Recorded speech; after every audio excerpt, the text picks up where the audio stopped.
Good evening, everyone. We just knew that on a cold, wet Friday night, you would want somewhere nice to come to, with refreshments to begin and a stimulating evening of discussion. Weren't we right? I'm Susan Jones. I'm the minister here at St Andrew's on the Terrace. And so I welcome you to this tribute to John S. Murray, urban guerrilla, spirit-filled radical, and it's going to be a good night. We're so glad you came. Just a few greetings, first of all to our speakers, they're lined up in the front here, I can see them, to Lloyd, to Ken, Pam, Edwina and Hugh. Very grateful to them for coming and contributing to this evening. And it's a delight to have David Murray here, John's son. Thank you for coming, and please take our greetings to Shirley. Loving greetings to Shirley. So that's us, and you're here, and we're going to begin this evening's program. And Sir Lloyd has kindly offered to do an introduction to us, which will introduce us to how he came to know John. So, Sir Lloyd.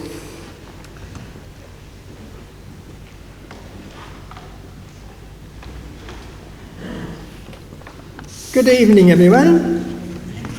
It's a very great pleasure for me, and indeed it's a real honour, to say something in praise of John Murray. I first met him in his first parish of Taihape, which in those days seemed to be way up in the Wop-Wops. He and his beautiful young wife Shirley had just returned in 1956 from his period of overseas study at Westminster College, Cambridge, and that was followed by study at the Bossy Ecumenical Centre in Geneva. So he equipped himself well academically before starting his ministry. And it was very clear to me immediately I met him that he had a very promising future ahead of him in the Presbyterian Church of New Zealand. Now, from Taihape, he went in 1961 to become the student chaplain at Victoria University. And in that post, it was his custom to arrange an inaugural service for staff and students at the beginning of each academic year. And that's how I came to be connected with him in the first place, because in 1967 he invited me to preach in this service. And as I look back now, I suspect that since my name at that stage was very much in the public domain because of a controversy which grew up over an article I had written on the resurrection of Jesus, I suspect that John was rather keen to cash in on that in a way of rousing student interest. And so he got me to travel up from Dunedin, where I was principal of the Theological Hall at Knox College at the time, and I was hosted over the period by, of course, both John and Shirley. Now, I chose on that occasion to preach on a text from Ecclesiastes, because I saw some parallels between the time in which the author of Ecclesiastes lived. He was struggling to reconcile his Jewish religious tradition with the Hellenistic culture which it was then encountering. Now, in the course of this sermon, I declared, man has no immortal soul. Well, in the congregation, there was an enterprising young journalist whom I suspect was probably evangelical, who fastened on this and wrote up an article for the morning paper. She rang me up at John's residence to make sure she had it all right. I had to confess, well, yes, she had it right, but the German was much more than just on having no immortal soul. Nevertheless, when the article came out, that's what it was headlined in. And at that stage, all hell seemed to break out because of the controversy of the year before, and I suspect John was rather delighted by this because it made his job of relating to students somewhat easier. Now, from his chaplaincy, John moved to be minister of Knox Church, Christchurch, a post which he served with considerable distinction. So when St Andrews, Wellington was vacant, they turned to him, hoping that he would perhaps be able to bring it out of the doldrums. At St Andrews at that time, and I had a little connection with it a bit earlier, there was quite a strong session and a good choir, but there was hardly any congregation. And when John came up to inspect the situation, he and I had a talk about it, and I had to warn him that inner city churches were having a bit of a struggle, and it would be a difficult job that he was taking on. After all, Knox Church, Christchurch, was reasonably strong at that stage. Nevertheless, John was never one to turn down a challenge, and so he came, and even though at that stage there wasn't even a manse, because St Andrews had sold their manse, and so for the first few months or 2 or 3 years, I'm not quite sure how long now, he and Shirley had to live in the nearby student residence, Everton Hall, and he had to be he was the warden of that hall. That's how short of money they were at that stage. Well, due to John's energy and preaching ability, the congregation soon began to recover, and indeed it recovered so much that today it is the centre of great activity here every day of the week. And that resulted from the way John conceived the role of St Andrews in the city. He felt it could play a very important role by reaching out into the city and draw the interest of citizens generally, rather than simply be a congregation thinking only of itself. Now, John was passionate about music, and so this interest prompted him to establish the Music Trust, which arranged for frequent musical programs to be offered in the lunch hour, and of course that has continued to this day. And St Andrews on the Terrace, through this, began to gather a reputation as a kind of cultural centre in the city. And I remember that the St Paul's Cathedral was rather jealous of this and tried to do something similar, but it never quite worked the same way, partly because of the geographical position of St Andrews here, which is handy to get to. And John's musical interest was, of course, strongly shared by his wife Shirley, who eventually became known nationwide and indeed worldwide as a composer of modern hymns which fit our situation. Now, John was also keen to use St Andrew's central position as a means of bringing or proclaiming Christian values within the life of the city. And that's how my destiny further became intertwined with his, because John's enthusiasm for anything was so great that it was very hard to say no to him. And in my last year of teaching at Victoria University, he invited me to come down and give 3 lunch-hour lectures here on Christian themes for Holy Week. And now, this was all part of what was then the Terrace Festival Week. I think that John has something to do with promoting that also.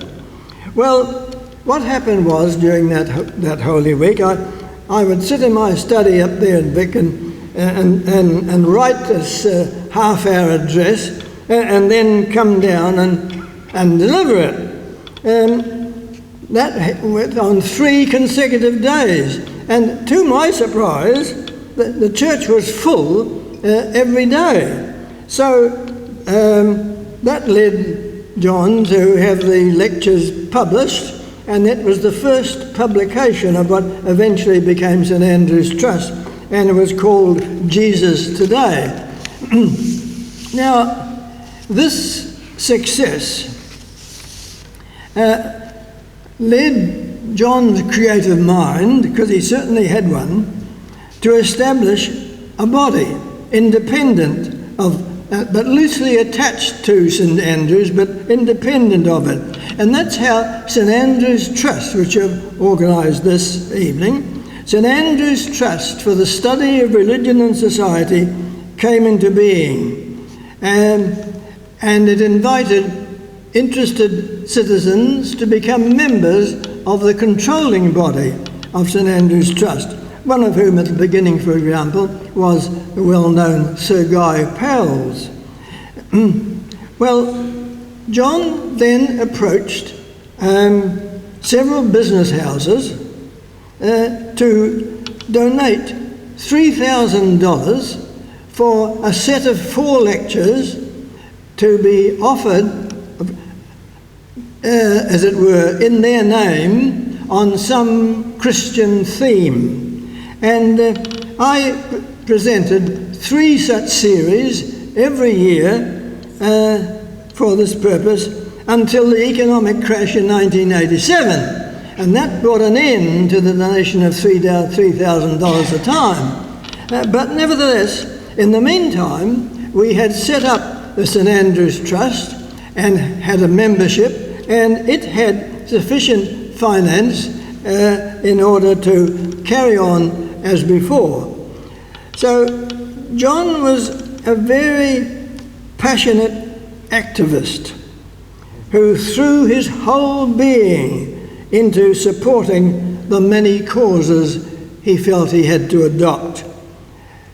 He insisted, if you questioned him, that this passion stemmed from a deep spiritual base within him, because he always wanted to say that he wasn't just a moral campaigner, he was a spiritual campaigner. And what he championed, for example, were homosexual law reform, racial equality, the abandonment of nuclear weapons, and the abolition of apartheid in South Africa. And in the 1981 Springbok tour of New Zealand, he encouraged many of us to join in what became known as the prayer protest. What happened was, he got us together in the upper gallery of Parliament, and then when the Speaker of the House was about to read the opening prayer, we all read the prayer together instead of him, Well, there was all pandemonium in the house, as you can imagine, at that stage. And we were immediately ordered out of Parliament, had our names taken, and the result was we were forbidden to enter Parliament for a whole year. Well, that sort of thing, that didn't really worry any of us really for much, but anything in order to promote justice he thought was worthwhile. Now, the prominent role being played by John naturally led to his election as the moderator of the General Assembly.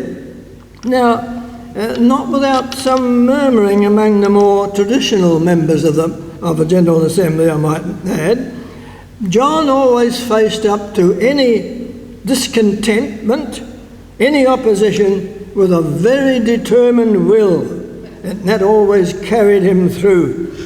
And of course, mostly with great success. The legacy of John's ministry at St Andrews is actually clearly visible to this day. In the continuation, for example, of the Study Trust, and of the Music Trust, and in the street sign declaring this church to be non-nuclear, and in the leaflet containing the words of the prayer for St Andrews that was composed by him and still used here every Sunday. Now, even in his years of retirement, John couldn't rest. He remained socially active, and from his retirement home in Raumati, he gave vigorous support to the movement to legalise voluntary euthanasia. I find it hard to think of another minister in our church of the last 50 years who comes anywhere close to John in the impact he made on society here generally.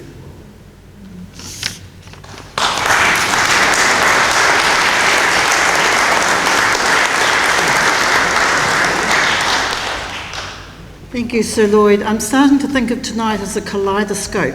You know, when you look through a kaleidoscope, you see a few facets, and then they're repeated and reflected, and they make a bigger pattern. And I think we're going to find that as the successive speakers come up, they'll put their other facets to it, and some will mirror what has been said before, and some will set them off. So to continue the building of the kaleidoscope picture, Ken Irwin is going to speak to us now. And in fact, Ken's presentation in Dunedin was the genesis for tonight, because we thought, why should Dunedin be the only lucky ones? We want in on it too. So thank you, John. Ken, sorry.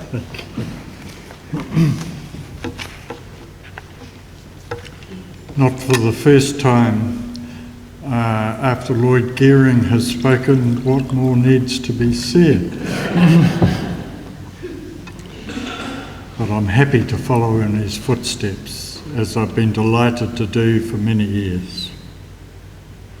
He kororia ki te atua, he maungarongo ki te whenua, he whakaro pai ki te tangata. Salute to the sacred and the holy. Peacefulness be with the land. Goodwill to the people. That's John. He kororia ki te hoani mari. Susan, St Andrew's Trust, David Murray. It's a pleasure to be here tonight. And what's a little bit different, not that I'm used to being amongst enemies, but it's really good to be amongst friends.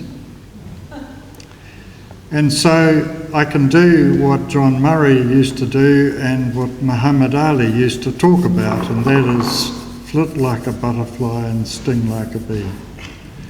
And I'm going to be doing just precisely that over this wondrous man. And that, I think, is the right beginning word for me, this wondrous man. He's stunning. We simply run out of adjectives. In terms of what he's done, he's been described as Murray the inaugurator, Murray the dissenter, the catalyst, the celebrator, and it's all true. But he's also been called Murray the heretic, Murray the reprobate sinner, Murray the disruptor, and the urban guerilla, and even Murray the clown. And that's true too. And we honour him and we love him. There are two Maori whakatauki that are used when a person dies, when a special person dies. You're well aware of one of them that says simply,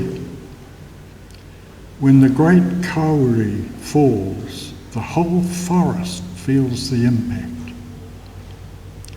Not quite so well known is it's difficult to measure the height of a great tortorer until it's fallen. And that's partly part of our agenda here tonight. As we describe him again as a person rather than an achiever, we find many adjectives too. Here are a few.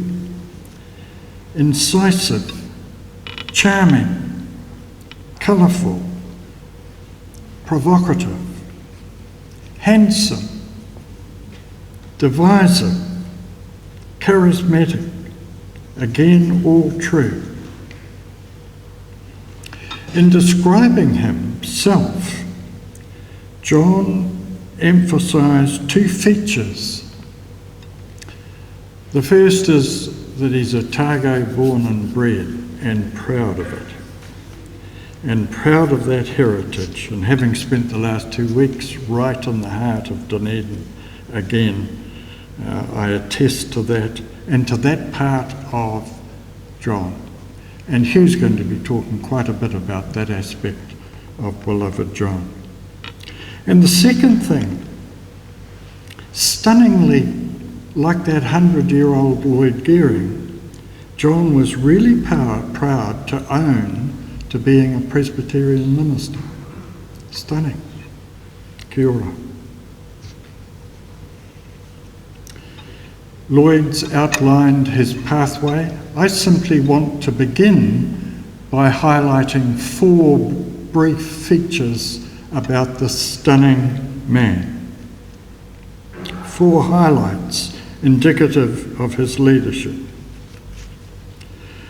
The first is simply this: his connection as co-founder of Repeal, a reformist movement on abortion issues. And one of the stunning features about John's leadership there is that it was co-leadership. And here was a male being quite explicitly seen and activist on the part of women's issues, but rather more significantly, especially in its historical nature, taking second place to the leadership of women and proudly doing so. It's a stunning connection and attribute. John Stuart Murray. The second highlight for me of John that I want to highlight here now is John's leadership and success in the establishment of Te Kakano Te Araha, the urban marae at Moira in Lower Hutt. This enabled the Maori people and Pākehā Wellingtonians to have a tūranga waiwai of their own that they could be proud. And each one of you and each citizen of the city, for that matter, can walk tall on that marae. And I wish to be part sometime in the next 12 months of St Andrews on the Terrace, going for a hikoi simply to that place, which is our place, thanks to John Murray. Fabulous. It's also rather special to me because Te Kakano has a special Tūhoe connection, and they're the proudest iwi of the world.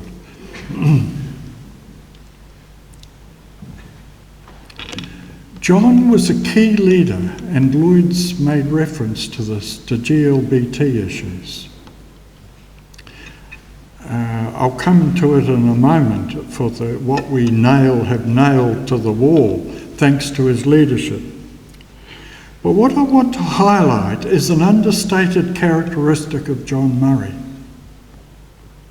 Yes, he was on and an activist, and yes, he was sometimes in your face, and yes, he was a strident individualist and individual, but he was a collaborator.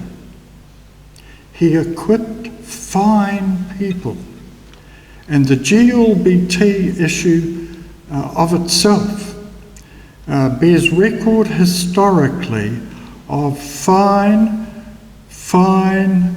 smart, sharp people being mobilised and brought together. Pam Ormsby's one, Hugh Templeton's another, Bill Edgington is another, and I won't go on any further in names. John Murray, understated as the one who collaborated and equipped, and in turn became equipped by a group of people. I think he's saying kia ora, but he might be saying something else about that. And I want to pay tribute, as we honour John Murray, to those groups, and you are all represented here today, who've actually come in and been mobilised by the inspiration of somebody like John, but who are equipped and continue the cause and the activity. And finally, briefly, and I promise my later things will be brief, John was chair of the New Zealand Hymn Book Trust, and I want to make special reference to Alleluia Aotearoa, the publication. There's one stunning feature about that. Do you know that that was 25 years ago and is now and remains the only publication in the planet Earth that is Indigenous hymn publications? John Murray, kia ora. John's time, the times and the background. I make quick reference to the Presbyterian Church and to New Zealand society. Back in those days, the Presbyterian Church was relatively passive in his early days in public issues, but then became very collective and very assertive in the cause. It became, thanks partly to John's leadership, but many others, an activist, a liberal, and a progressive church. The National Public Questions Committee was not simply a bureaucratic committee that considered bureaucratic issues. It was a nationwide and representative group that stood staunchly in public and articulated the issues from a theological perspective and from a church societal perspective on public questions. Then over later times, the Presbyterian Church has changed, and has changed quite markedly in a backward, for a person like me, direction. That's been the context of both John Murray's upbringing, of John Murray's leadership, and of John Murray's activity. New Zealand society has been a bit different in its pattern and its development. Back in those earlier days, we're talking 50, 60 years ago, it was relatively conservative, very demarcationalist. There was an urban and a rural divide in terms of understanding, sensitivity about public issues, and a lot of flinching in society from those who were seen to be protesters and standing up for activity. Intriguingly, over time, New Zealand society has become growingly liberal and less conservative. The ironic twist is the church and society have swapped places in a way, and liberals have been swapping stance with conservatives. But intriguingly, as I just talked finally about the church on this factor, under people like John Murray, the liberal stances of groups like St Andrews on the Terrace became benchmarks for conservatives.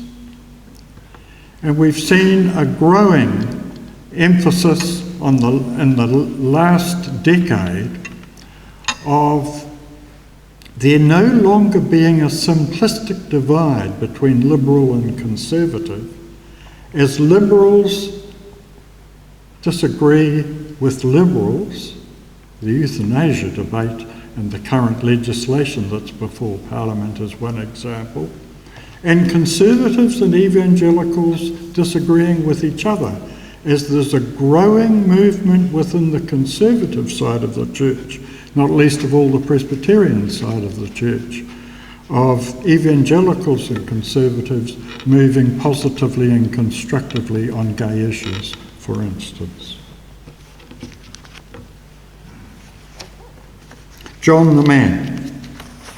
It's simple to describe him in these ways. And the phrase urban guerrilla does come from me, and I own it. An activist, a person who electrified followers and opponents. At a later stage we'll just tell you, I think it was Pam who began the language, and it'll be good to hear her tonight. Engaging with John Murray was like putting your finger in a light socket.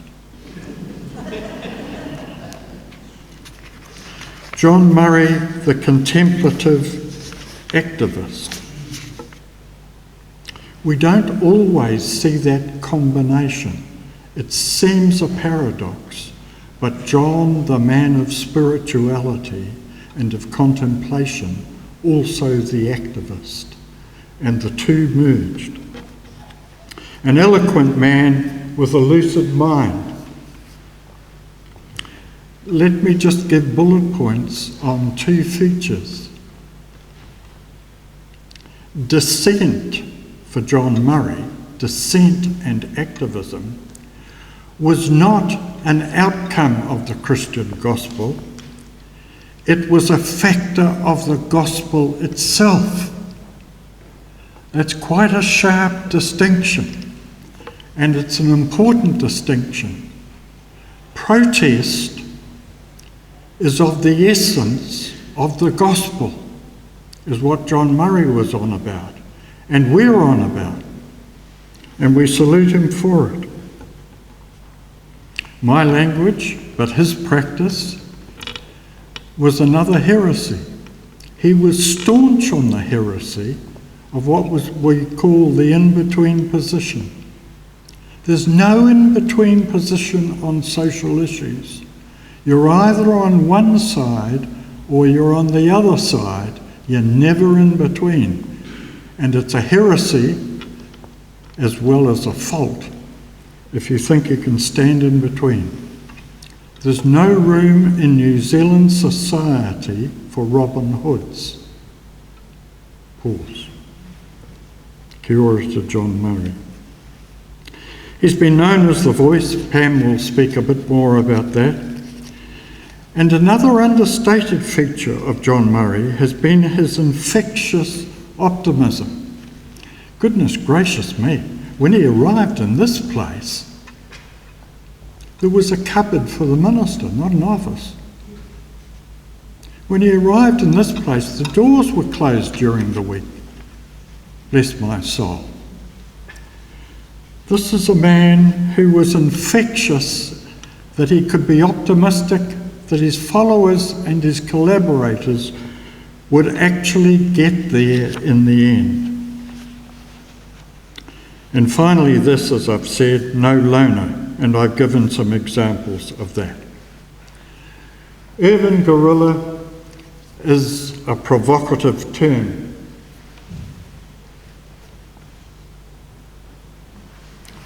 As we say, we electrify friend and foe. Lloyd's made reference to the provocation of the time in the prayers in Parliament. And I want to be clear, because I generate this term guerrilla. I'm not talking about terrorism. I'm not talking about frightening. I'm not talking about destroying people. I'm talking about somebody who flits, who pops up here, who pops up there, who actually is mobilised and is constantly putting the issue, whatever it is, in front. I've talked about abortion issues. This guerrilla said to his own congregation, come on, we've got to take some movement here. You'll commit yourself to $100 a year and 100 hours of voluntary service. And there weren't any beg your pardons, and there are some people here tonight who will attest to that. He nailed to the wall the 2 notices sitting outside there that we're so proud of. Bless my soul. No shrinking violet, this man. GLBT inclusion, rainbow hallelujah, and nuclear free. I won't go into further detail of sacking the choir, but he came to the conclusion in the end this wasn't going to be helpful, because amongst other things, this is heresy, but it happened and this is the man. They weren't good singers. And you may or not be aware that there was an occasion when he conducted a service when the Presbyterian Church made its first pronouncements about gay matters. He, in protest, not only said we oppose that, he had a service on the street talking about public endeavour. And I want to endorse what Lloyd's been saying. I'm proud to be a life member of the St Andrew's Trust. A life member is something to do with subscription. It's not to do with an honour, but it's an honour for me to be a member of this institution. And here was John the urban guerrilla mobilising revolutionaries. And we've made reference here to Lloyd and to his contribution to our society. It's a pleasure to bow with a smile in your company. My goodness gracious me, you are a treasure. And that's not least of all because of the Study Trust and your participation here. Brian Easton is another. Radical ideas in economics. Goodness gracious me, it was yonks ago, thanks to John Murray, that Brian Easton was in this very place talking about social economics, talking about social investment from an economic point of view. Hallelujah. I promise I'll skip and make the next few minutes just literally few minutes.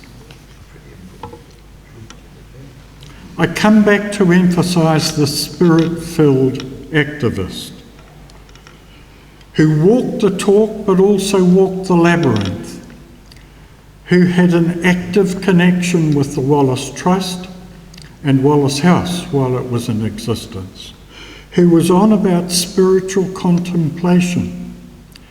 And I nod my head to some of the representatives and leaders of the spiritual growth movement who are with us tonight. This was John the activist who was so much concerned about the investment of oneself and one's spiritual self in contemplation. The Quaker movement was another part of that.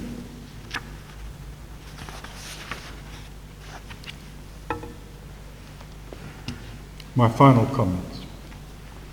So what? If you can't love your enemies, at least get inside their brains. That was a John dictum, not put quite as expressively as that, probably more expressively than that. It's important for those of us who are involved in social causes and enterprise to be articulate, not to be superficial with headline and slogan, but to be articulating the depth of the issues. It's important to manage relationships within the cause as well as relationships outside with politicians and with community leaders. It's important to cross boundaries and to search for fresh ideas. I want to say in just a couple of sentences 2 things I'd like to see happen here, and I'm inspired by the late John Murray. There used to be a phrase, I've had a lot to do with geriatric care and ageing, and there used to be a phrase in our particular industry, if you like, there's only one alternative to growing old, and it's dying young.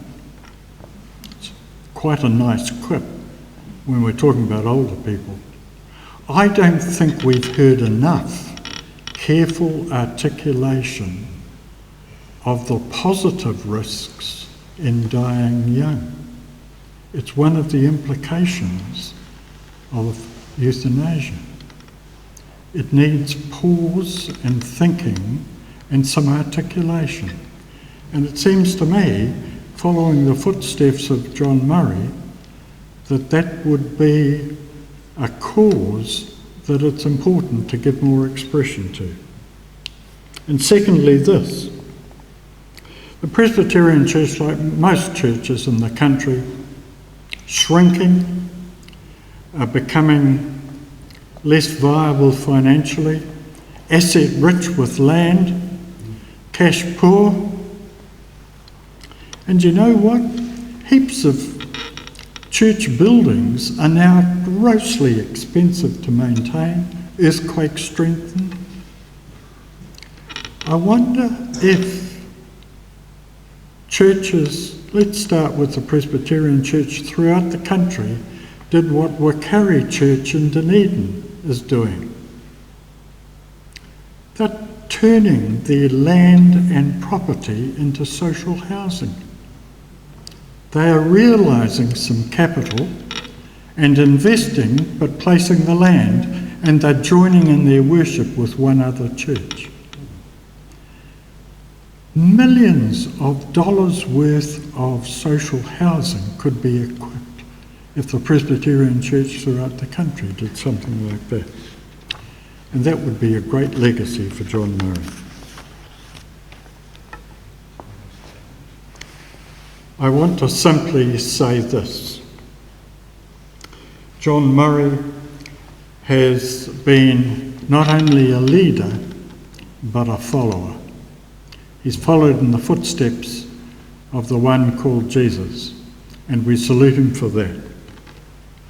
He kororia ki te hoani Murray, nā rangatira mā, and that last word there is a follower of a way. Kai tau āwhi, tēnā koutou, tēnā koutou, tēnā koutou katoa. I'm going to invite you to join me with a waiata. I think you've got a copy of it in front of you. I want to get the translation in English. It's a well-known, a reasonably well-known waiata. Have you got it? Yes. This thing we call life is not something new.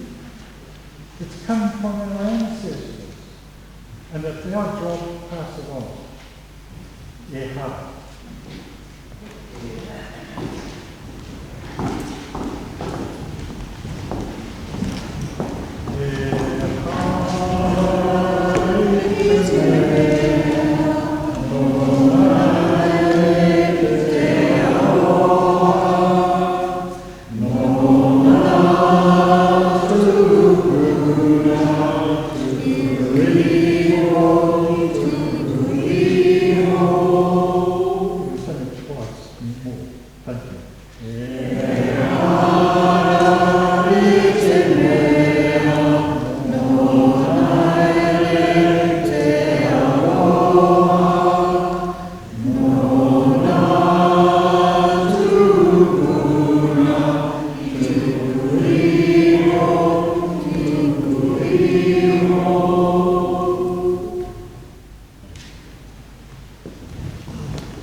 Thank you very much, Ken, for the next shake of the kaleidoscope. And one of the big issues that John was involved in was protest against apartheid. And we have now an excerpt from the film Patu, which is showing us some of that struggle that I think many here were probably involved in. And I watched down from the rugby stronghold of Gore, Southland, while you were up here in Wellington fighting the good fight.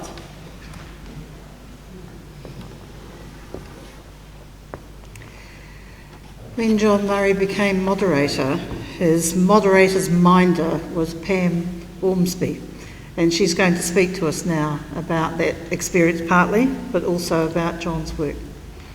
Come on up, Pam. Kia ora. I first met the Murrays in 1960. I was a member of the Citizens All Black Tour Committee. We were trying to stop the 1960 tour, and my job was to contact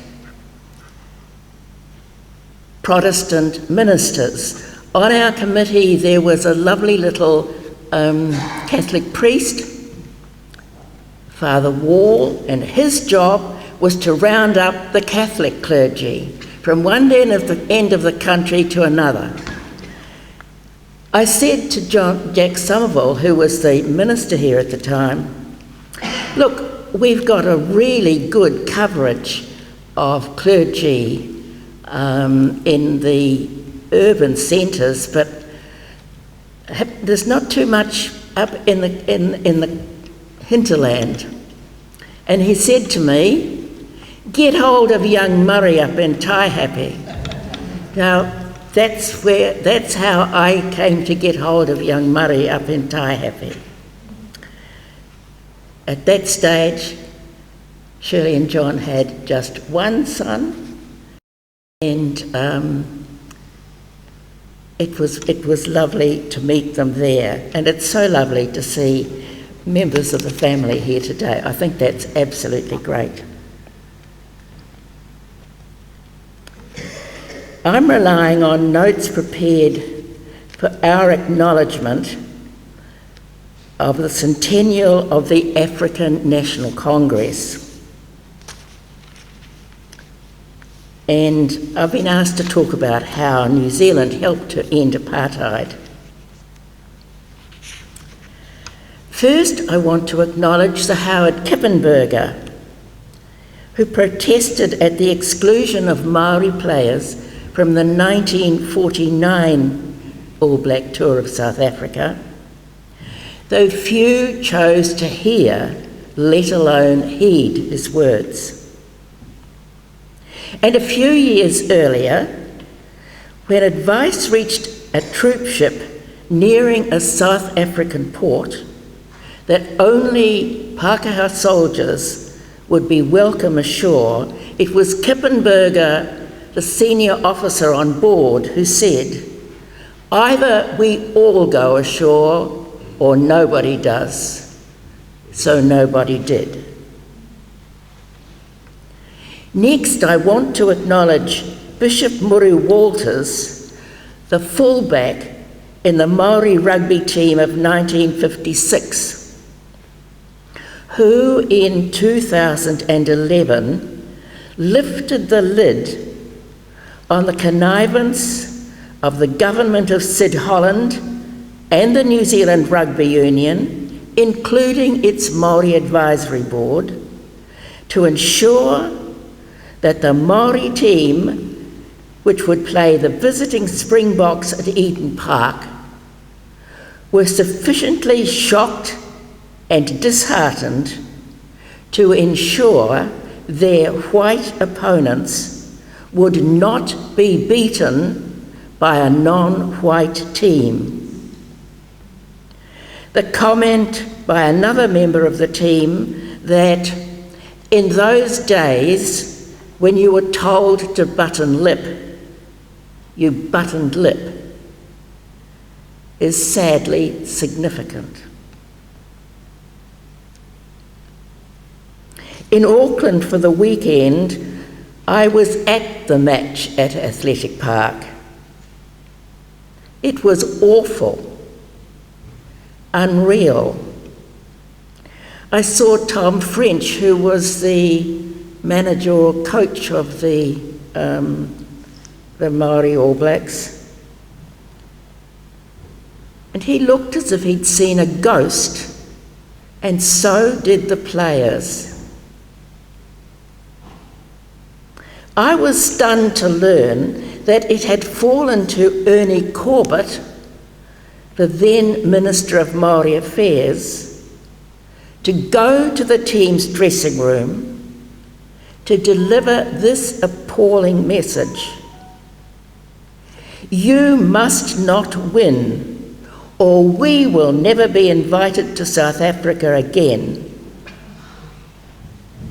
He was followed by an official, presumably a member of the Rugby Union's Māori Advisory Board, who said, "For the future of rugby, don't beat the South Africans." And I'd take a lot of convincing that official was other than Ralph Love.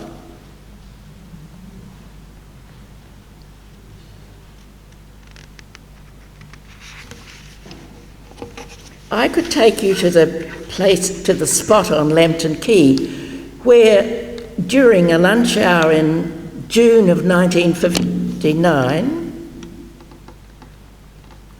I ran into Mel Taylor, who said word was out the Rugby Union was about to announce its decision to again exclude Māori players from the team to tour South Africa in 1960, and to be at Frank Winter's place in Marama Crescent in Brooklyn at 2 o'clock on Sunday while we work on our response.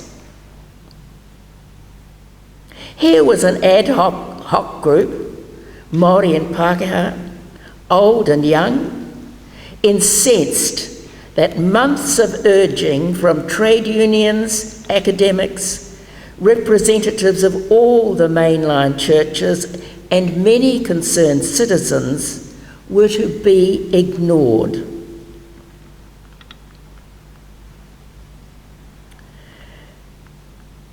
And so the Citizens All Black Tour Association, CABTA, came into being. It adopted as its objective to combat racial discrimination in the selection of the 1960 rugby team to tour South Africa, and to demand the abandonment of the tour if absolute equality of treatment could not be assured.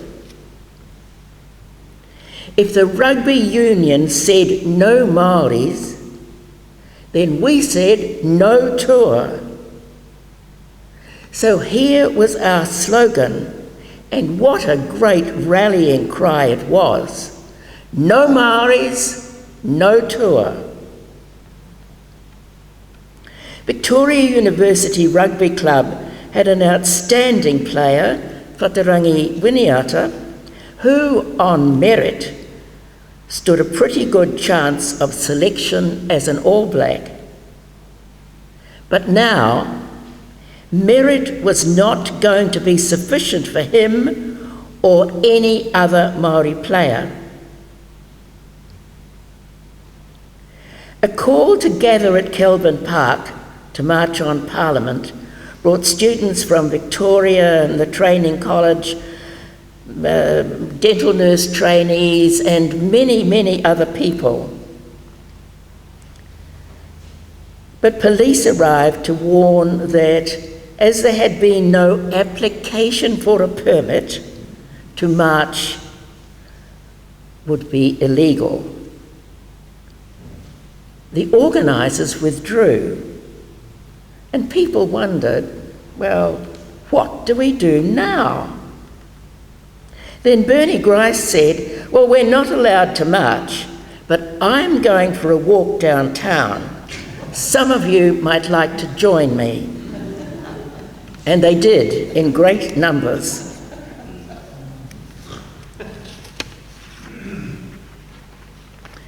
At Parliament steps, Bernie, who hadn't planned to be in this position, it just happened, was somewhat surprised when police asked, "What do you want?"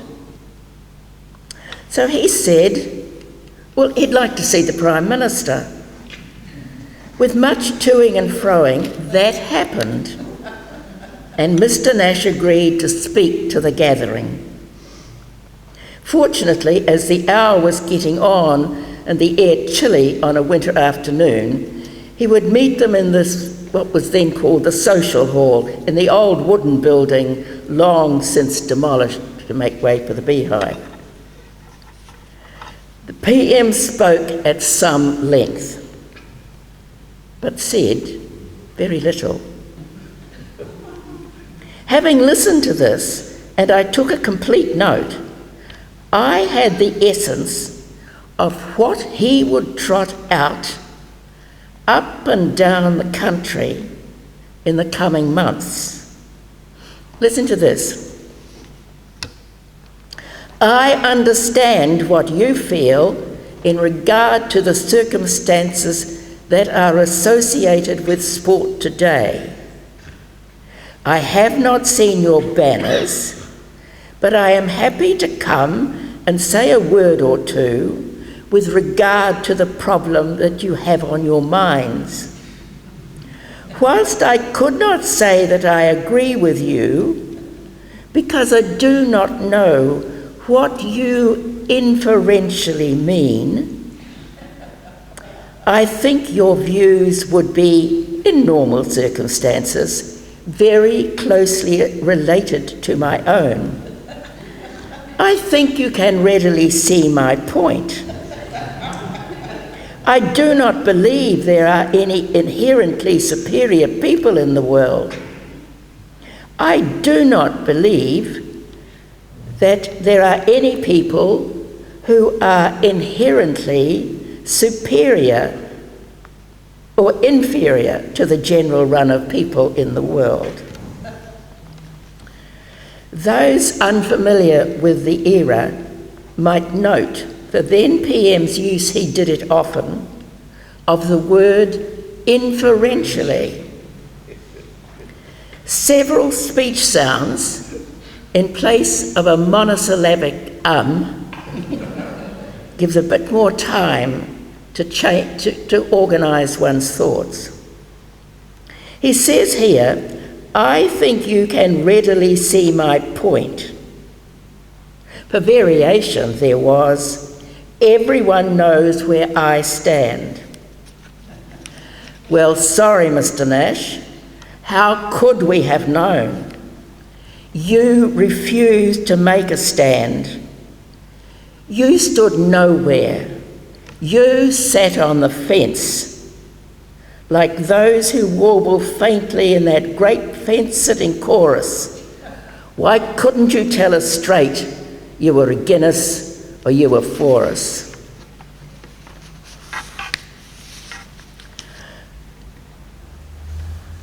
On 12 August 1959, around 200 people set off from Aiken Street to march to a protest rally at the Wellington Town Hall. Numbers swelled along the way to over 2,000, and by the time we reached the Town Hall, I'm not sure whether everyone could get in. We had the front banner, behind probably a band, and the march commander, Lieutenant Colonel Peter Awatere. For us all, his presence was a great honour. He had that faraway look in his eye, and we were to learn later that while the rest of us marched through Wellington that night, this great man was marching to Casino. On the phone to one of his mates the next day, he was saying, "You marched beside me to casino. This is the same fight. I need you marching beside me now."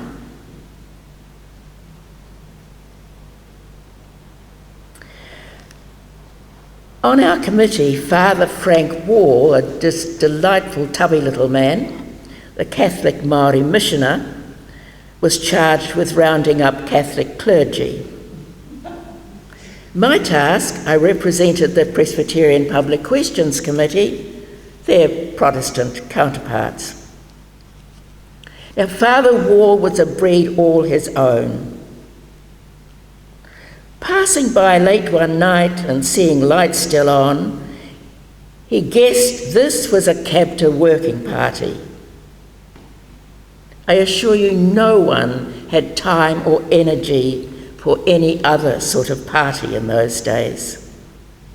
He bustled in just at the point where we were all beginning to droop.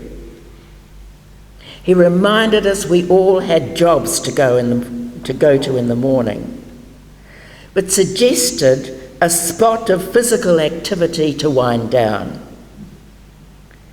He produced the boxing gloves he always had in his car, and we were each to have a go at him, one at a time. He put the gloves on me first and said, "Hit me." So I did. And to my horror, he went down. The only time I've had gloves on, and I floored a Catholic priest. That doesn't say too much for ecumenism. Jack Somerville, who was minister here at the time, was happy to speak at this rally we were having. He had long been the Jack Russell Terrier worrying the rugby union, and Father Wall approached Cardinal, at the time Archbishop McKeefrey, to speak for the Catholics. He would be in Rome, I guess visiting the Pope or something, at the time, but he knew where Jack Somerville stood. Some months previously, they had jointly drafted a statement signed by leaders of all the main churches, and he'd be glad for him to speak for the Catholics. On the night, Jack Somerville said, "For the first time in my life, I stand on a public platform, kicking with both feet." To which some wit responded, "Mr. Somerville should remember, Confucius say, man who kick 2 feet at once fall flat on back."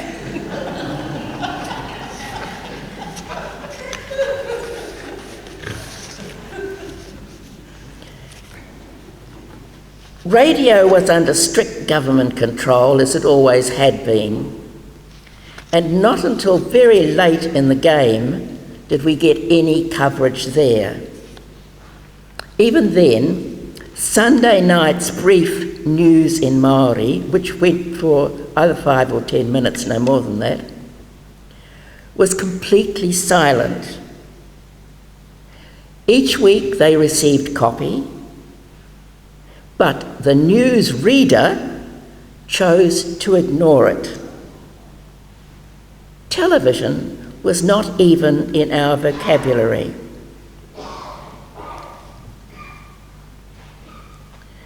One night we wandered in ones and twos into the gallery at Parliament, and at a given signal doffed coats to reveal long white shirt sleeves with black armbands. While we were being kicked out, Alec Taylor tossed his war medals onto the floor of the house. They landed between a stunned Sir Irwin Tirikatane and an equally startled Clyde Carr. The police had words, but that was all, and I think they offered to return the medals. A similar occasion in 1981 saw Muldoon, who thought it was all John Murray's doing, take the matter to the Privileges Committee. John had been our man in Taihape during CABTA, but by 81 he was here at St Andrews. So we were banned from the precincts for a year, as has been mentioned. But as nobody told us just what constituted the precincts, we didn't know where not to go, so the ban was ignored and fell flat. A nationwide petition attracted around 160,000 signatures. I think that might have been a record for its day. Though ultimately, neither the rugby union nor the government wanted anything to do with it. In Wellington, we had 2 spots where every Friday night we collected signatures and generally ensured the passing parade knew why we were there. One was the corner of Chews Lane and Willis Street, the other a grassy patch, now a car park, on the corner of Taranaki Street and Courtney Place, where perhaps a dozen or so of us would follow one another on a soapbox, educating and amusing passers-by. And for sport, inviting to the centre of the circle so they wouldn't miss anything, and everyone could see them, the particularly thick breed of security service personnel in vogue at the time. They rode ordinary old push bikes and long, I think mostly belted, gabardine coats.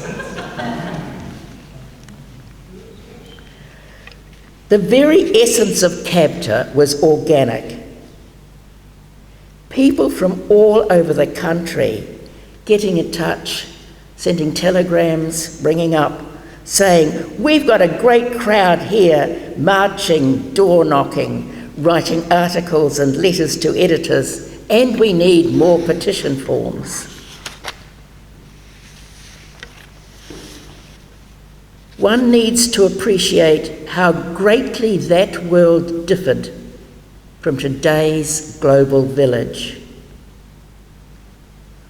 No internet, television, cell phones, or any of the trappings of modern communication and travel. And people were far less aware of the day-to-day concerns and living conditions in other parts of the world.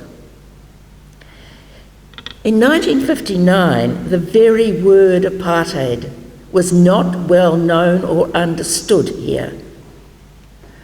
By the time the tour eventuated a year later, that position was dramatically different, and those who marched in 1959-60 were still marching in 1981.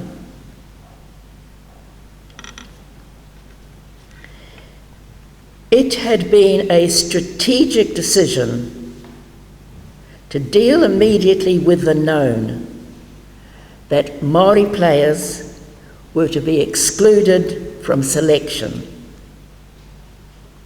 The ball was set rolling. The principles for which it rolled were vindicated. Attitudes changed. Thank you.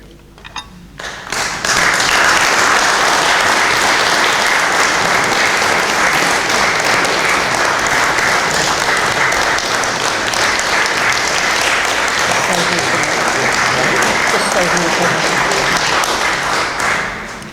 For a writer after Pam's speech, we have a verse of a hymn written by Shirley for John's funeral, and you'll find it just after the centre fold of your order of your handout, down there on the left.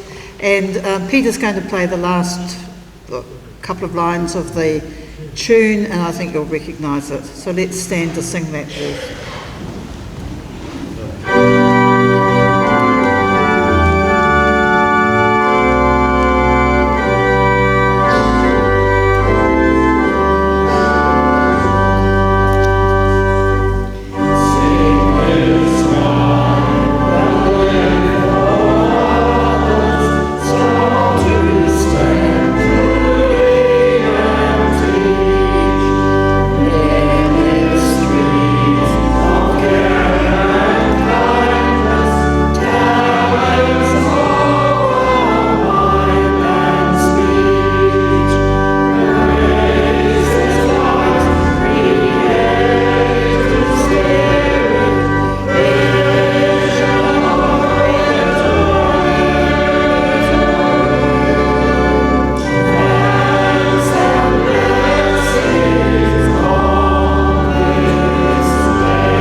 Please be seated. The young men will come and collect her. Just while Pam's young men are coming to collect her, I owe her, I think, the pleasure of meeting John Murray in Matara Presbytery in Gore, Southland.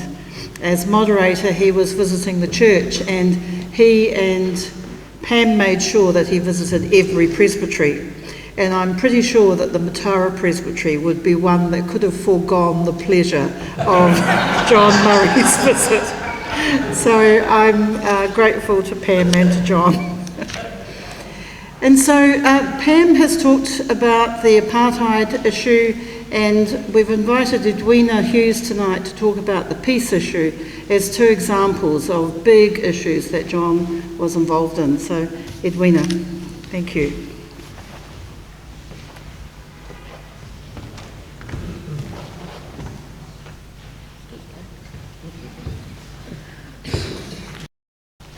Yeah, sorry, I've just got to organise my hands here because there's no slide changer, so I have to wave at Pete. That's not a change. Sorry. So if you see me waving, I'm sorry about this, that's why. So good evening to you all, and thank you to the St Andrew's Trust for inviting me to speak tonight. John had a long association with peace movement Aotearoa for many years, although his work for peace began well before peace movement Aotearoa was established in the early 1980s. I'm going to talk tonight about some of the areas of peace that John was involved in, but first, if I can explain the title of this presentation. The original title for tonight's tribute was A Man for All Seasons, and so we thought Peace for All Seasons fitted in very well with that.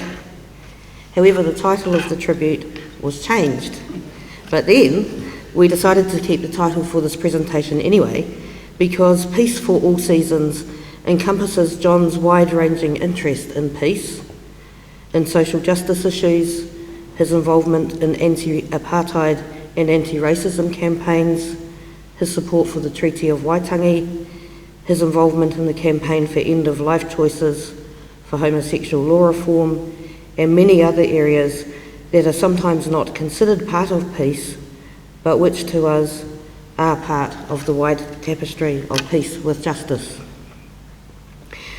The focus of this presentation is roughly on three aspects of John's work for peace: opposing militarism, militarisation and war, working for disarmament, and promoting alternative ways of remembering and thinking about war.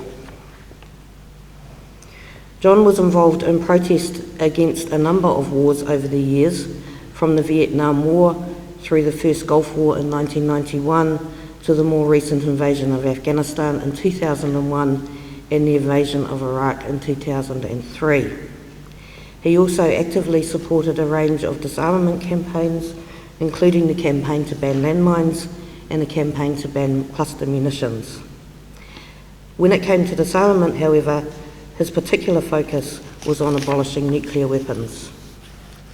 John was involved in the Nuclear Free New Zealand campaign, and later in the World Court Project, which was established in 1986 to work for the International Court of Justice to give an advisory opinion on the legality of nuclear weapons.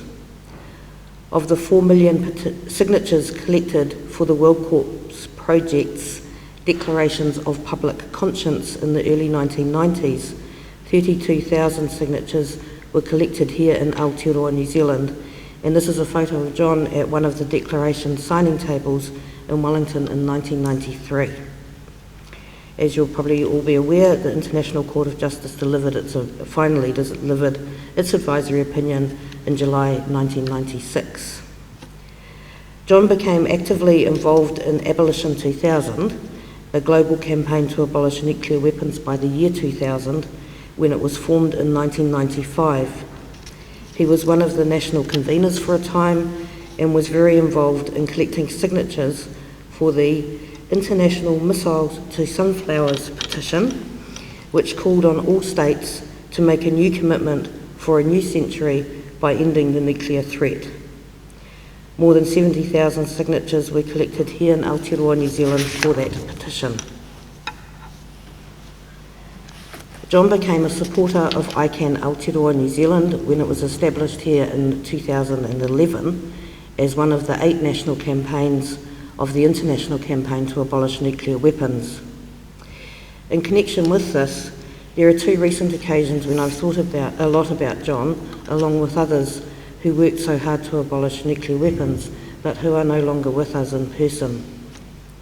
The first time was last year when the Treaty on the Prohibition of Nuclear Weapons was negotiated and adopted, and particularly here at the celebration held at St Andrews, which I think that John would have really enjoyed, a real step at last towards a nuclear weapons-free world. The second occasion was last October when ICAN was awarded the Nobel Peace Prize for its work to draw attention to the catastrophic humanitarian consequences of any use of nuclear weapons and for its groundbreaking efforts to achieve a treaty-based prohibition of nuclear weapons. So far as we're concerned, the prize is for all of the organisations and individuals, past and present, who have worked to abolish nuclear weapons, and that includes John. I'm going to turn now to another humanitarian disarmament campaign that Peace Movement Aotearoa coordinates, which John supported around another looming threat to humanity. It's a more recent campaign, the campaign to stop killer robots, which was established to work on a new and unprecedented emerging threat, the development of lethal autonomous weapon systems, or killer robots as they're generally known. Robotics weapons that have the ability to select and fire on targets without any human involvement. Killer robots under development range from robo-soldiers, automated machine guns, through to fully autonomous warships and warplanes. Killer robots are potentially the greatest threat to life on Earth that we've yet seen. Killer robots, like nuclear weapons, are an extreme and possibly the final fatal symptom of the disease of militarism. Speaking of militarism, another of our national campaigns that John supported is the campaign on military spending. The global campaign to shift military spending towards socially useful expenditure, which is just as relevant here as it is overseas, as John often pointed out.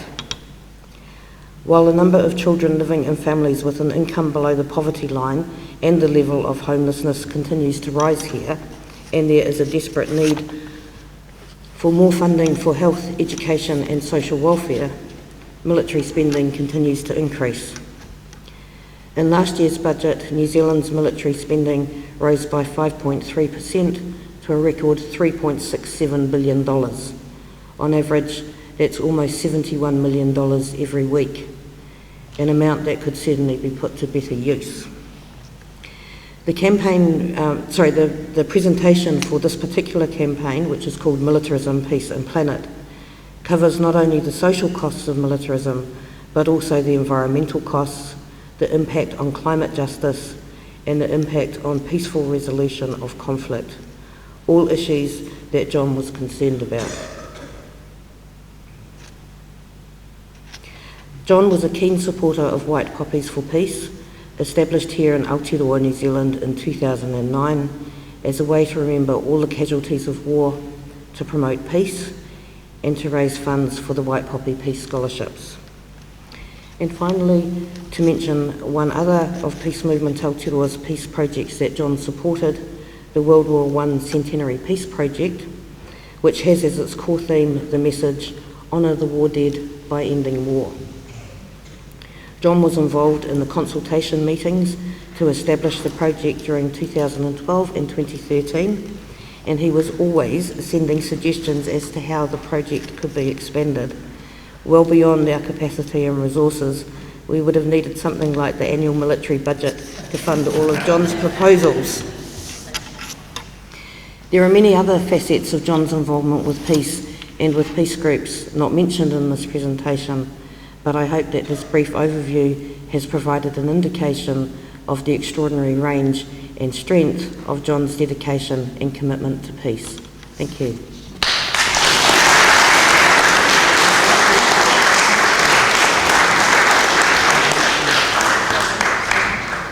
So our waiata appropriately, don't go Edwina, our waiata appropriately is going to be the White Poppies hymn, which in a minute Peter, I'm getting all my names mixed up, Peter will start playing right through, I think, the whole verse so that you hear the tune.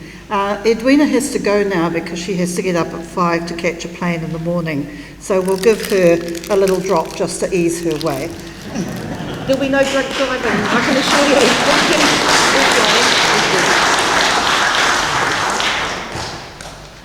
you. Okay, thanks Peter. Thank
he's a singing. Well done.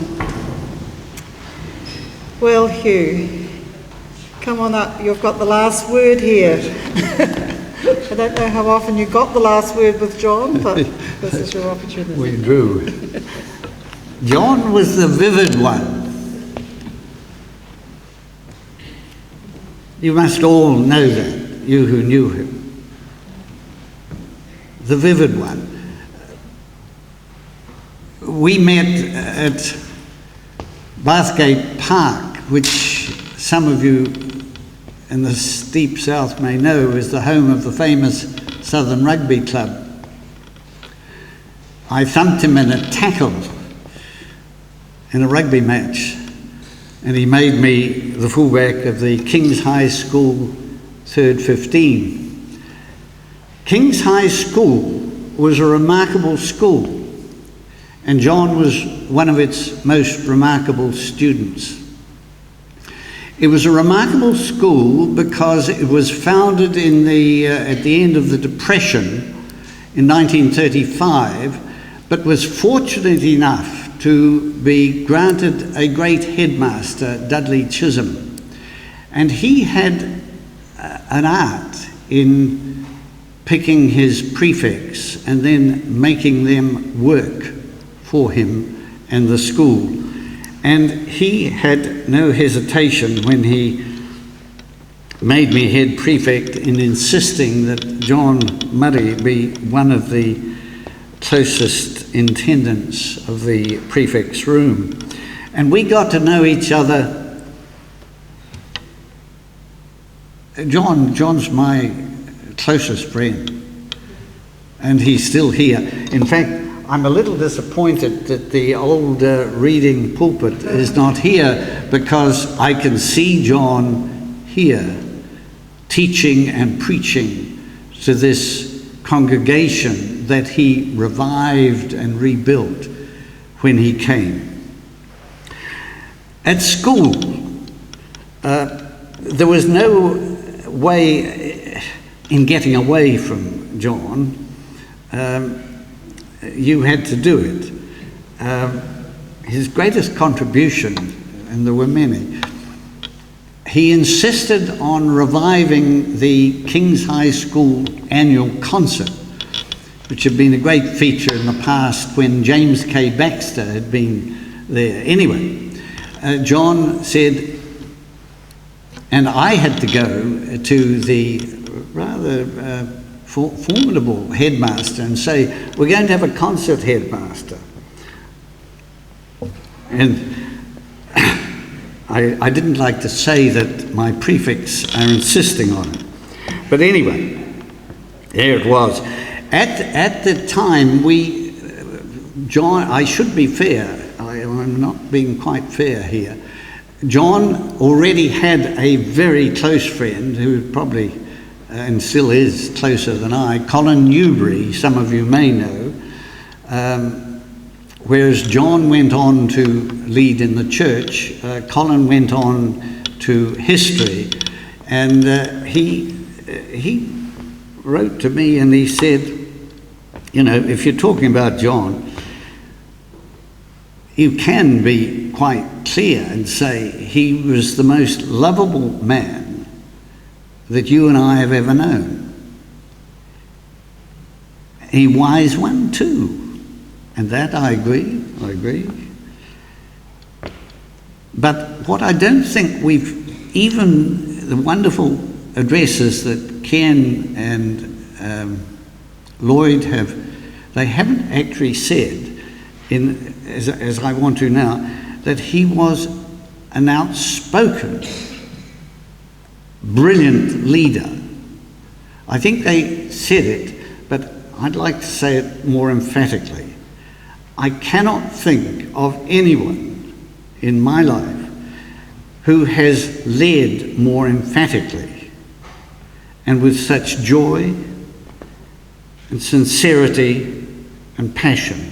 And I think Pam got a bit at that, a little at that. King's High School in Dunedin. We actually did contribute. I'm wanting this for the record, for the son,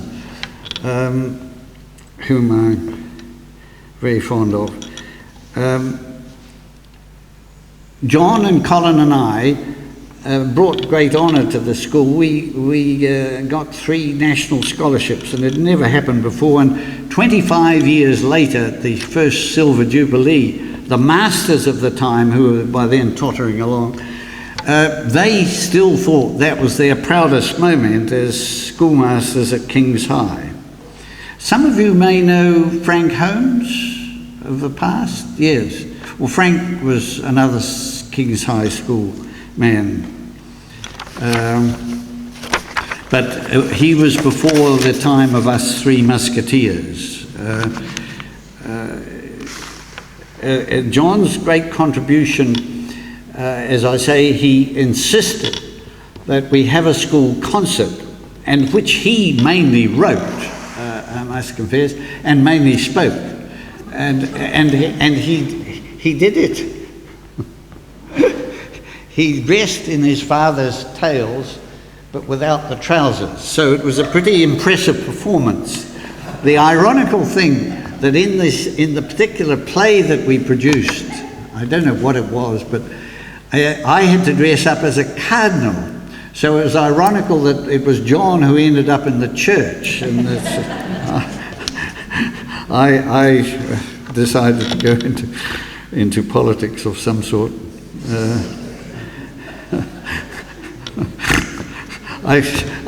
Thinking of John, and you children you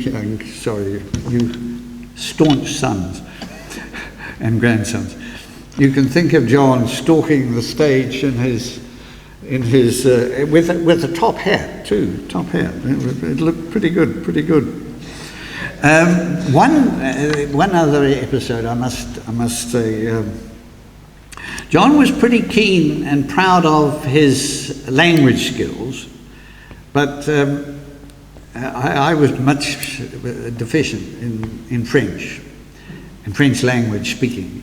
And John went off to the French language contest at Otago University with Colin, and fully expecting, I'm sure, to take away. And he came away rather disillusioned. He'd been beaten. And you know, it was by a young woman from Southern Girls High School. How could this have happened? Anyway, John raced off to Invercargill to investigate. And that was the beginning of a splendid story. The great thing about it was that it meant that I had somebody to stay with, and when Natasha and I got married, wasn't I happy with them when John married us. The other funny thing that happened, John and I were lucky enough to get off to overseas university. He went to the other place, to Cambridge, and I went to Oxford. And we went on the Rangatani, which was a ship of passage in those days. The student body selected to go overseas gathered on this ship, and we had the finest month's holiday in the world for virtually nothing. And enjoying, and the great thing about it was that we met most of the contemporaries, and one of them was Doug Storkey. He was a bit ahead of us. Doug Storkey was on that ship. Doug Storkey, who preached here. Oh, great preacher, Doug. Anyway, on the ship, we had this most wonderful time. But my saddest moment, it was John's saddest moment. We were swimming in the pool, and we'd finished, and John decided he'd go back in. He gave me his watch so I put it on the wrist. And then he was having so much fun, I jumped in too. I don't think he's ever forgiven me for that, but there you are. That's how it is. John then went to Cambridge, as I say, and Lloyd's already mentioned. He went to Westminster, which was the theological college. He was attached to King's and rode for King's, not at the top level, I suppose, but he got his blade, didn't he? And my contact really with that was when I was fortunate enough, we were in London. I was in London by that stage at New Zealand House in External Affairs, but John and Shirley got married at Westminster. And I can still remember John and Shirley kneeling with Colin Newbury beside them. I've got that picture in my mind's eye of these young, beautiful, attractive, intelligent people coming together after some time. And then they came to stay with me. I was living in Richmond, next door, I'll mark you, with Bertrand Russell. He didn't know. And John and Shirley stayed with us for 3, 4, 5 days, I don't know. And the last I can remember, Shirley took a photo of me in my bowler hat too. Of them putting off on this little motorcycle on their way to Geneva, to the Boise, yes. And marvellous sight, isn't it? What memory? We live by memories. And there it was, as I was thinking about what to talk about, there was John and Shirley off on this magical journey, developing their whole theory and love of the Christ and the church and the vocation that he and she were to follow. It was really very moving for me to think of that. Moving to think of their marriage and then setting off on their pilgrimage. Now,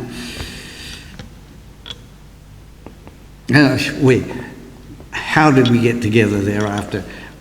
Tie happy. I was lucky enough to get Natasha to agree to marry me, and I naturally, and we didn't putt-putt, we drove off to Tie Happy in the middle of a terrible rainstorm, stopped by a policeman outside one of the cities along the route, and because I was racing or something or other. But he let me off when I said Natasha said we're going off to get married, so he let me off. Oh dear, dear, dear. What we could have done. And you can imagine, we went off on our own. My brother came up and sister-in-law, but we were doing it on our own with John and Shirley, and their devotion and love and nurturing was of great support to us, that I remember as the heart of friendship, the heart of love and friendship. And then, and I can skip all of the theological because we've had such marvellous talk from Ken and Lloyd. John, and you couldn't say no to him. You all know that. When I was free from over the road, he nailed me, and I can't tell you how now, but the next moment I ended up as his session clerk, which I could not have done without my friendship with Pam, who really ran the place with us. Yeah. But I can be a bit more serious, just that, and I'm trying to put it in as I see it. as a historian, John, to me, now I think about it, was the word in action. You know, the whole point of the Gospel of John, that he brought the Christ to life for us, and made the Christ right in front of us for our generation. That was what I felt in working with John. And then think of all, and we've bringing so many other people in to the action. And I hope to have somebody of Lloyd's genius brought out into the world was an enormous contribution to this country, to help bring out Shirley's prophetic hymns into this world. To be working with somebody who did that gives me enormous confidence in friendship, that he should have asked me to help and work with him. One of the few things that we managed to do, and I don't know, in all our organisations we have so seldom got a big enough, and every padre will know this, a big enough organisation. And John was extraordinarily effective in picking up this idea of a small committee, which Pam really ran, and running. A modern church cannot work with a monthly session. It's got to be much more driven, more focused. And we developed a very effective weekly system that I recommend to anyone wanting to run any organisation, to bring a slightly bigger group together. It's really ridiculous to expect a minister to run a ship on his own or her own. And the other marvellous thing that John revived after we farewelled the choir, revived the whole concept that we had to be involved in singing. And he was such a glorious singer himself. And to have brought Shirley's marvellous hymn writing out into the world, I pulled out my volume of, the big blue volume of hymns. And it really, there's so many of them, and you've been singing some of them, but some of those hymns of Shirley's are really extraordinary. The songs of peace and compassion. I mean, we mentioned it, but you think this was at the time when we were in the heart of the nuclear fear, that there would be a nuclear war. And it was so important that this came to help balance our nuclearized minds and hands, I guess. Because don't forget, I in politics, the nuclear issue was a real one in our time. And to have Shirley's hymns coming forward, loving spirit, how much we need of that, how much we can do with it, how much we should imply as well as live it. The other thing we mentioned already, the Presbyterian Church.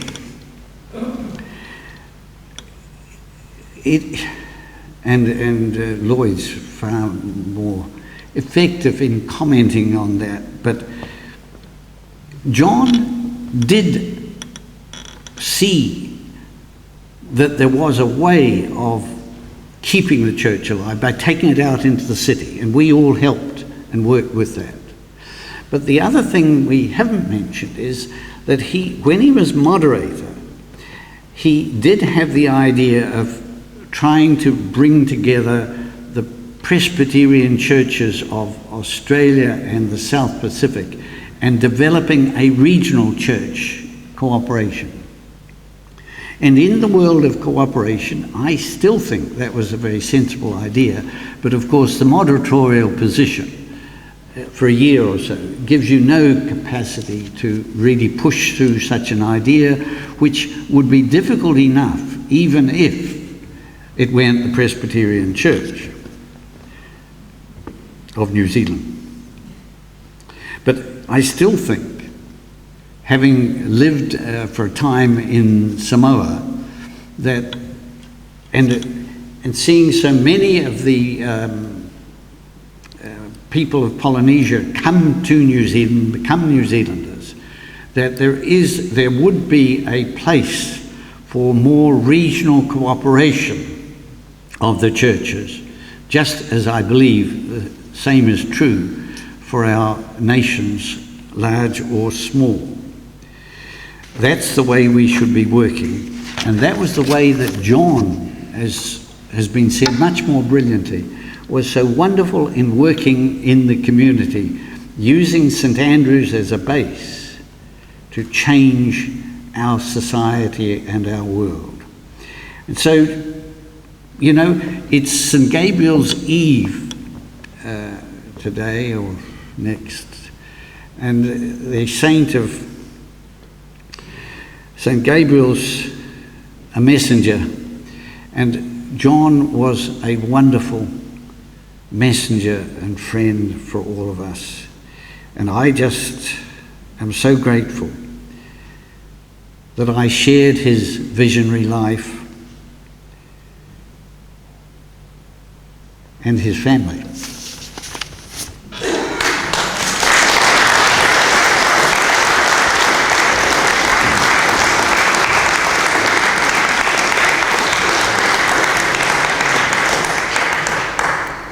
It's my pleasure to thank our speakers. Pam Fuller, who is the chair of the St Andrews Study Trust, will just come forward and be the runner she offered. It's been such a rich night, hasn't it? Such a variety of things to be said, and they point to the variety of the skills and attributes and characteristics of the man. And I hope that you have caught that.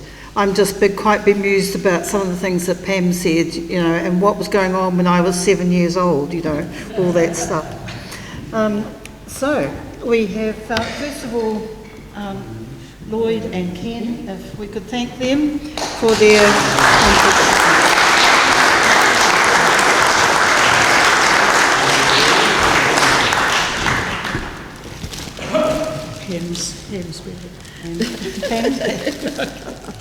Pam's back, and Pam over there, and Edwina's gone. Oh, she's made off with hers. That's wonderful. Thank you, Pam.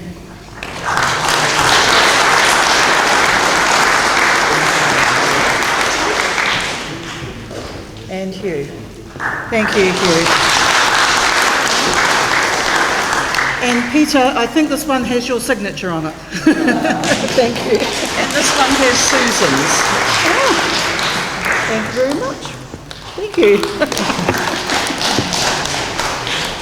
And now, so the St Andrew's prayer has been mentioned before, and one of the things when I came here incognito to check out whether this was a church I wanted to have anything to do with at all, the St Andrew's prayer quite caught me. And it wasn't just the prayer itself, it was the introduction that is always said, that the visiting person is invited to make the prayer a prayer for their own base and their own home, as well as St Andrew's. And it's always been massively associated with John. We think maybe more than John was involved in the writing of it, but who knows? It's lost in the mists of history, but it's always been associated with John. And so Rosemary Lawrence will read that to us now, and then we'll stand and sing the blessing, which is printed in the back of your handout. Thank you very much for coming, and we do hope that you will come back again and come and enjoy one of our other things later in the year, the seminars that are advertised.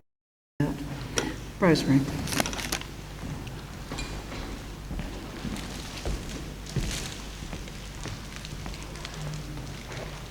I think we have been saying this prayer in St Andrews from about 1980s onwards, about then.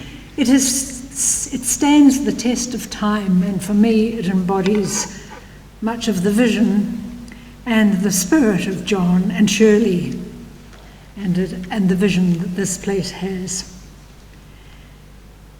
Renew your people, God, and renew our life in this place.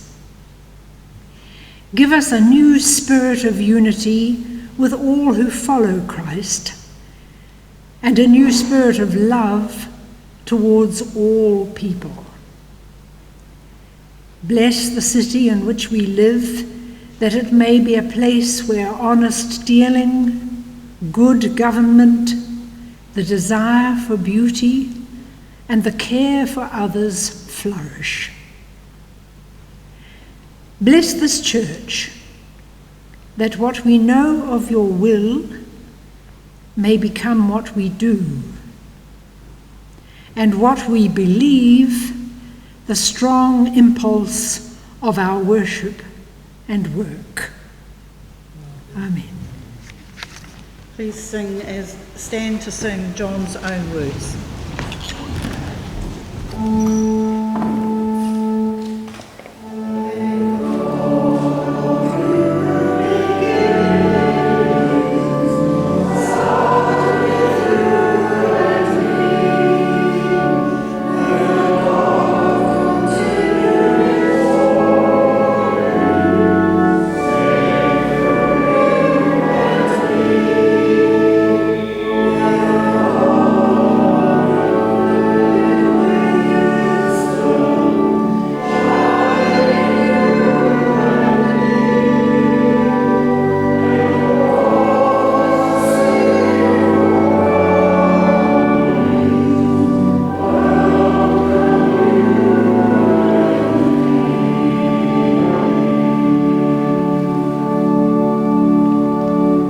So may it be.